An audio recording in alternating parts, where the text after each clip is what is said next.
کے تمام دوستوں کو میری طرف سے السلام علیکم۔ پیارے دوستوں، حاضر ہیں نئے پروگرام کے ساتھ۔ آج ہم آپ کو بتائیں گے کہ علم جفر کے حساب سے جن افراد کے، جن مردوں یا جن عورتوں کے نام جیم سے آتے ہیں ان کے لیے یہ سال کیسا ہوگا اور یہ ہفتہ کیسا ہوگا۔ پیارے دوستوں، سب سے پہلی بات یہ ہے کہ جن کا نام جیم سے آتا ہے ان کے معاملات میں گزشتہ یعنی جو سال 2021 تھا کافی حد تک ٹھہراؤ تھا اور پرابلم اور مسائل کا شکار تھے۔ اب ان کے لیے بہتری ہے کہ جو نیا سال 2022 شروع ہوا ہے انشاءاللہ العزیز ان کے حالات میں کافی حد تک بہتری کے آثار نظر آ رہے ہیں، یعنی ان کے حالات میں بہتری کے آثار نظر آ رہے ہیں۔ جن گھروں میں جیم نام جو شوہر کا ہے یا بیوی کا ہے یا کسی بچے کا ہے جس کی وجہ سے سمجھے کہ پرابلم تھی یا مسائل تھے، انشاءاللہ العزیز وہ مسائل اب ختم ہوئے۔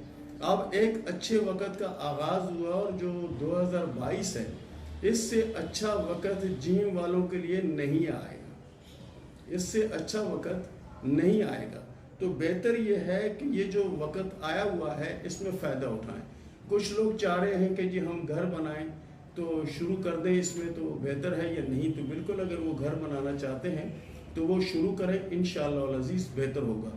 اور کچھ لوگ کہتے ہیں جی ہم نے کاروبار کرنا ہے، کاروبار کے لیے سال ہمارے لیے اچھا ہے یا نہیں؟ تو یہ سال ان کے لیے اللہ کے فضل سے اچھا ہے، کاروبار کا آغاز کریں، بسم اللہ کریں یعنی کہ شروع کریں۔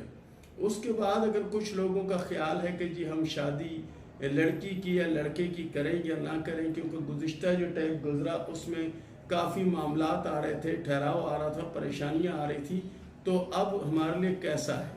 تو پیارے دوستوں، میں نے آپ کو بتایا کہ جن کا نام جیم سے آتا ہے ان کے لیے اس پورا سال جو ہے اللہ کے فضل سے بہتر ہے۔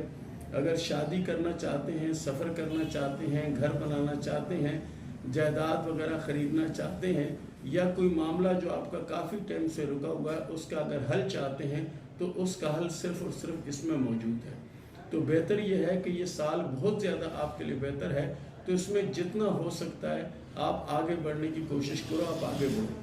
ہاں، اس سال میں آپ کے لیے پریشانی کیا ہو سکتی ہے کہ ایک تو آپ نے جذباتی نہیں ہونا، کسی بھی معاملے میں جذباتی نہیں ہوتا۔ جیم آپ کا نام ہے، اس سے جلال تو تھوڑا بہت آپ کے اندر ہوگا لیکن اس میں جذباتی نہیں ہونا۔ جو بھی کام کرنا ہے صبر و تحمل سے اور اپنے بزرگ جو گھر میں موجود ہیں ان سے مشورہ کر کے جو بھی قدم اٹھانا ہے تب آپ نے اٹھانا ہے، انشاءاللہ بہتر ہوگا۔ اور اس سال میں آپ کو نظر بد کا اثر ہو سکتا ہے، نظر بد یعنی وہ ہو سکتی ہے، تو اس کے لیے ضروری یہ ہے کہ آپ سورہ فلق سورہ ناس جو ہے وہ پڑھ کر اپنی زندگی گزاریں، یعنی سورہ فلق سورہ ناس کو پڑھیں اور اپنے اوپر پھونک لیا کریں۔ انشاءاللہ نظر کے شر سے آپ محفوظ رہیں گے۔ نظر کا جو شر ہوتا ہے، یعنی جیسے فرمایا گیا کہ اونٹ کو دیگ میں ڈالنے کے لیے نظر کافی ہے، تو پیارے دوستو اونٹ کو جب یہ دیگ میں ڈال سکتی ہے تو اس کے سامنے دیگر چیزیں کیا ہیں، اور پتھر کو ریزہ کر سکتی ہے تو اس کے لیے اور چیزیں کیا ہیں۔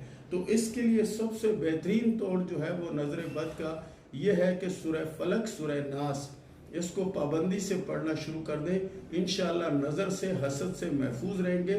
اور جو کام کرنا چاہتے ہیں، مثال کوئی دوستوں نے کہا جی ہم گھر بنانا چاہتے ہیں تو گھر کا جو نا رخ کس طرف ہو، یعنی گھر کا رخ شمال کی طرف ہو، جنوب کی طرف ہو، مشرق کی طرف ہو، مغرب کی طرف ہو، کس طرف ہو؟